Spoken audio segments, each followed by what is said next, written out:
Oh, wait. There you can go. Hi. Um, Here's my video on race. Um, I was born and raised in a upper middle class suburb of Milwaukee.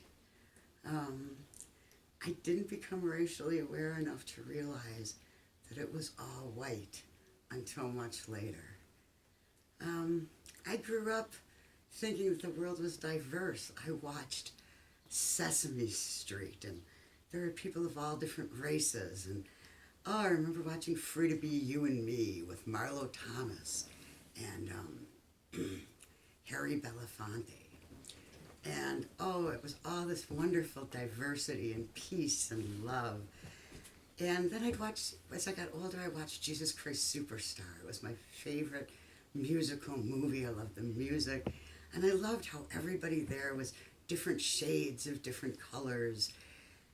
And so I thought this was the world that I was going to grow up in, even though I didn't realize that it's not the world I was growing up in.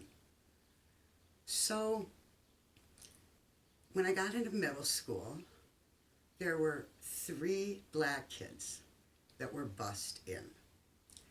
And I became friends with them, never realizing how much hardship they were having in my all-white suburb. And at some point, when it was time to go to high school, none of them ended up in my high school.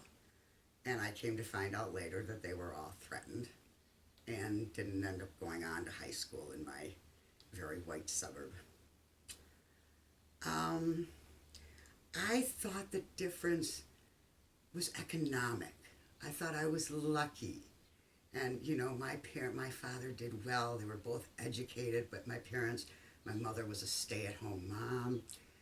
And I thought I was lucky. I didn't realize at the time that the benefits that I had gotten from living in a very nice upper middle class neighborhood had to do with my grandfather accumulating assets in a time when a black man couldn't, and my father getting GI benefits. And the accumulation of assets that led to that point, I was so oblivious of. So I went on my way feeling that, oh, we were so liberal and I was colorblind because we were all the same. And then I got into some trouble when I was an adolescent, and I was removed from my very upper middle class white suburb. And I ended up in a drug treatment center for smoking pot when I was 12 years old, where I detoxed with a 21-year-old girl who was a heroin addict. And that was very much of an education for me. What was more of an education for me was when I got out of there and ended up in children's home. My parents didn't know what to do with me anymore. I had started smoking pot again. And so they wanted the state to take over. And I was sent to Milwaukee County Children's Home. And I realize now, looking back, there was a distinct difference. When I was in rehab, everybody was white. When I was in children's home, the vast majority of the people were black. They were the juvenile delinquents, whereas the white kids who did drugs were troubled and in need of help. I didn't realize any of these things systemically as I was coming up, but I thought I was this liberal, everybody's the same person. So I was completely clueless of my privilege. Um, Later on in my life, when I was 18, I got pregnant, and ultimately I had 2 biracial children, half black, and 1 multiracial child. And I have 5 grandchildren now as well. And again, I'm going to come back to colorblind. I thought I had raised them colorblind. I was very poor because of some of what I had gone through when I was young. I developed some very serious problems health-wise, and I was on disability. So I didn't have much money coming in. I lived in very poor neighborhoods, and they were very ethnically diverse. And I thought me and the black woman next to me were pretty much the same. I mean, I was raising black kids, she was raising black kids. What could be the difference? Only I could put on my whiteness and go to their school if they were in trouble. And I could show that I had grown up with educated parents and that I was educated, and therefore my kids had somebody who was educated and white who was supporting them and being there for them. And sometimes that got them out of trouble that the black kids wouldn't have gotten out of. They were bused to a mostly white school. I thought I was giving them the benefit of going to school with people who had more experience in different classes and who had broader, and who were also raised with other educated people.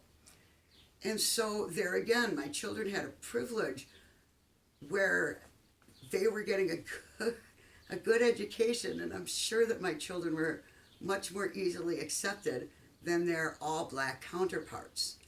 My daughter in particular, my middle daughter, really didn't associate at all with being African American.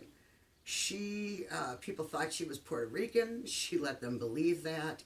And it wasn't until she was a little older and she told me that she was afraid of black people.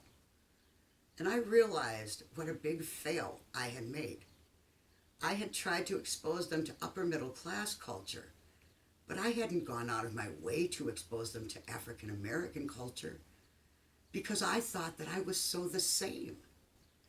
But I realized all those years of my liberalness for fighting for social justice and working on behalf of women and children in poverty, that I had used colorblind as a way to minimize and reduce the importance of the black experience.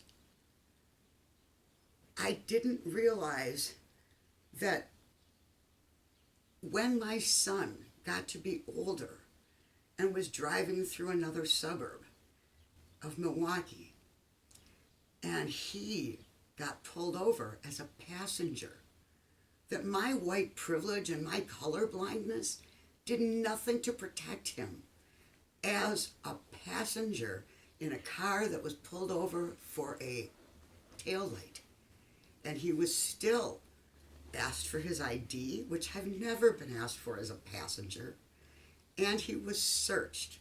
He had 2 grams of marijuana on him, and that's been on his record ever since. He was 18 years old.